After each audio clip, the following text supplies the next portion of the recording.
Welcome friends. এবছর অর্থাৎ 2024 সাল থেকে উচ্চ মাধ্যমিকে যে সেমিস্টার প্রথা চালু হয়েছে, তারপর উচ্চ মাধ্যমিক শিক্ষা সংসদের পক্ষ থেকে 2024 সালের যে কোড অফ কন্ডাক্ট ছাত্রছাত্রীদের জন্য, পাশাপাশি সামগ্রিক পরীক্ষা সংক্রান্ত বিষয় নিয়ে যে কলকাতা গেজেট পাবলিশড হয়েছে, সেখানে একটি বিষয় নিয়ে আপনারা অনেকে জানতে চাইছেন। বিচ্ছিন্নভাবে বিভিন্ন জায়গায় খবরগুলো প্রকাশিত হচ্ছে যে ছাত্রছাত্রীদের পরীক্ষা কেন্দ্রে বা পরীক্ষা হলে তাদের যে আচরণ, সেই সংক্রান্ত বিষয়ে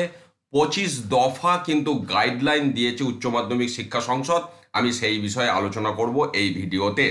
দেখুন, যেটা বলা হচ্ছে, এ candidate shall be held guilty of misconduct or malpractice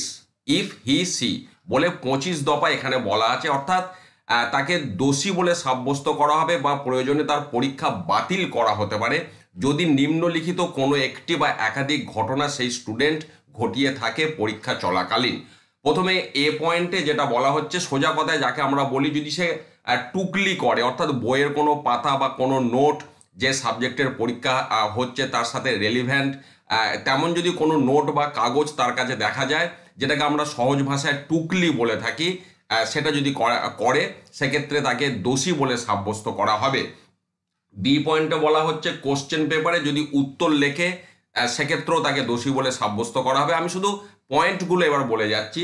C পয়েন্টে বলা হচ্ছে, অন্য ছাত্র বা অন্য পরীক্ষার্থীদের সাথে যদি ঝগড়া বা মারামারি করে সেক্ষেত্রে। তারপর ডি পয়েন্টে বলা হচ্ছে, অন্য কোনো পরীক্ষার্থীকে যদি উত্তর বলে দেয়,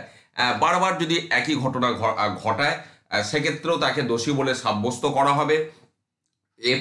এফ এর পয়েন্টে না ই এর পয়েন্টে বলা হচ্ছে, একই রকমভাবে যদি অন্য পরীক্ষার্থী থেকে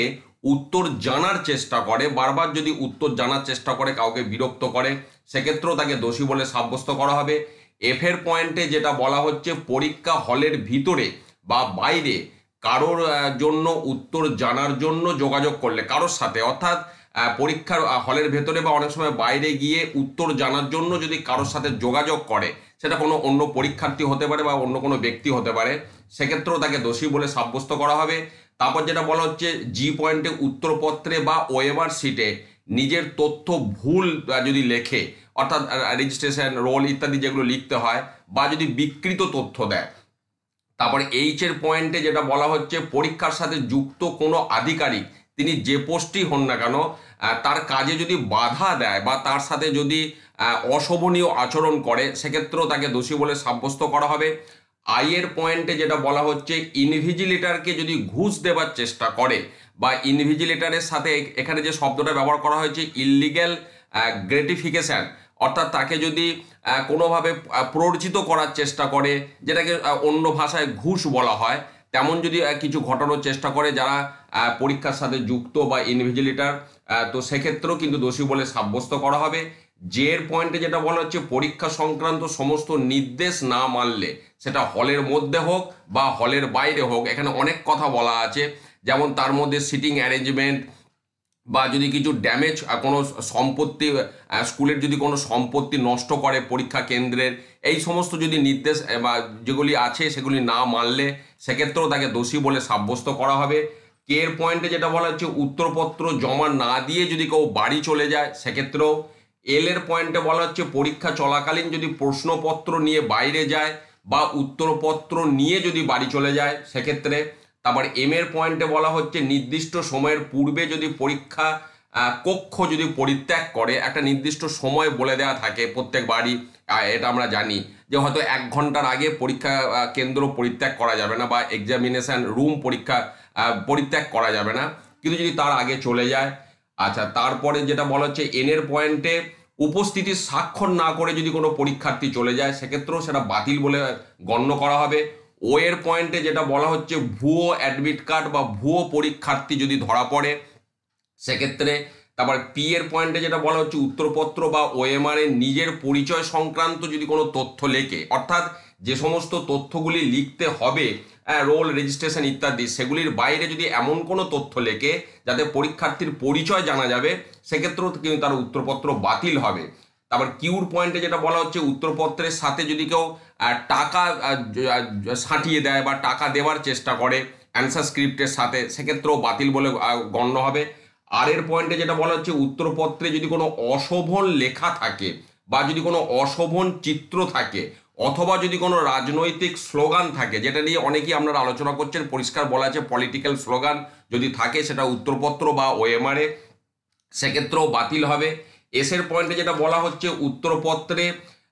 ছাত্রছাত্রী যে উত্তর লিখেছে তার বেশিরভাগ উত্তরই যদি সে পেন থ্রু করে কেটে দেয় সেক্ষেত্রেও তার উত্তরপত্র বাতিল হতে পারে। তারপর টি এর পয়েন্টে যেটা বলা হচ্ছে, উত্তরপত্রের কোনো পাতা বা লুসশিট যদি ছেঁড়া থাকে বা লুসশিট যদি সেপারেট করে দেয়, সেরকম যদি কোনো ঘটনা থাকে যে একটা উত্তরপত্র হয়তো মোট 10টা পাতা আছে, 2টো পাতা সে সেখান থেকে সেপারেট করে দিয়েছে, বিচ্ছিন্ন করে দিয়েছে, তেমন যদি হয় সেক্ষেত্রেও বাতিল হবে। ইউর পয়েন্টে যেটা বলা হচ্ছে যে স্টুডেন্ট যে লুসশিট নেয় তার এন্ট্রি বা তার হিসাব টপ শিটে থাকে, সেই লুসশিটের হিসাব যদি মিসম্যাচ করে সেক্ষেত্রেও বাতিল হতে পারে। তারপর ভি এর পয়েন্টে যেটা এখানে বলা হচ্ছে, আপনার অপ্রাসঙ্গিক উত্তর বা বোঝার অযোগ্য ভাষায় যদি উত্তর লেখে, অর্থাৎ এমন একটি ভাষায় উত্তর লিখেছে আননোন ল্যাঙ্গুয়েজ বা ইররেলিভেন্ট অ্যান্সার, অপ্রাসঙ্গিক উত্তর যদি লেখে সেটা ওএমআর এর ক্ষেত্রেই হোক বা উত্তরপত্রে হোক সেক্ষেত্রেও সেটা বাতিল বলে গণ্য হবে। ডাব্লুতে বলা হচ্ছে হাতের লেখা যদি মিসম্যাচ করে, অর্থাৎ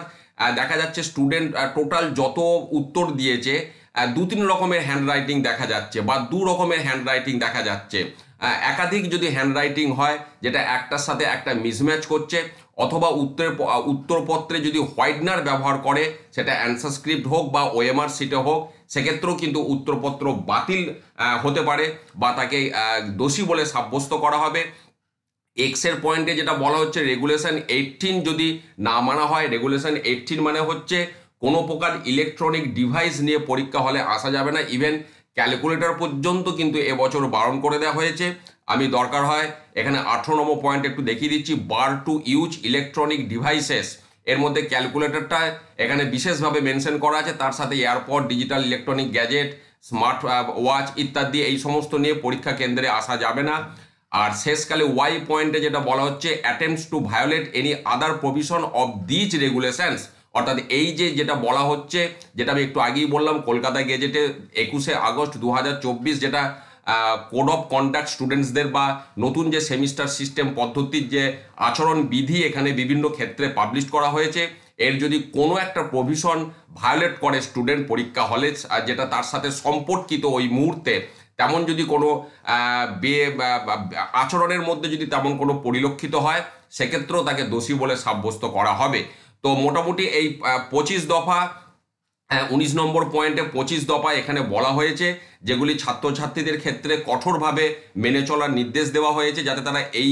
বেনিয়মগুলি না করে। এর মধ্যে বেশিরভাগই এর আগে ছিল আমরা জানি, তার সাথে নতুন কিছু সংযোজিত হয়েছে এবারে, দিয়ে এইটা সামগ্রিকভাবে একদম খোদ উচ্চ মাধ্যমিক শিক্ষা সংসদ থেকে পাবলিশ করেছে, যেটা আমি ছাত্রছাত্রী, শিক্ষক, শিক্ষিকা প্রত্যেকের উদ্দেশ্যে শেয়ার করলাম, তার কারণ সকলেরই বিষয়টা জানা দরকার, যারা গার্ড দেবেন তাদেরও যেমন জানা দরকার, যারা পরীক্ষা দেবে তাদেরও এই বিষয়টি জানানো দরকার, এবং ছাত্রছাত্রীদেরকে এই বিষয়গুলি জানাতে হবে শিক্ষক শিক্ষিকাদের তাদের বিদ্যালয়ে। তো সকলের উদ্দেশ্যে আমি এটা শেয়ার করলাম। ভালো থাকুন, সুস্থ থাকুন, ধন্যবাদ।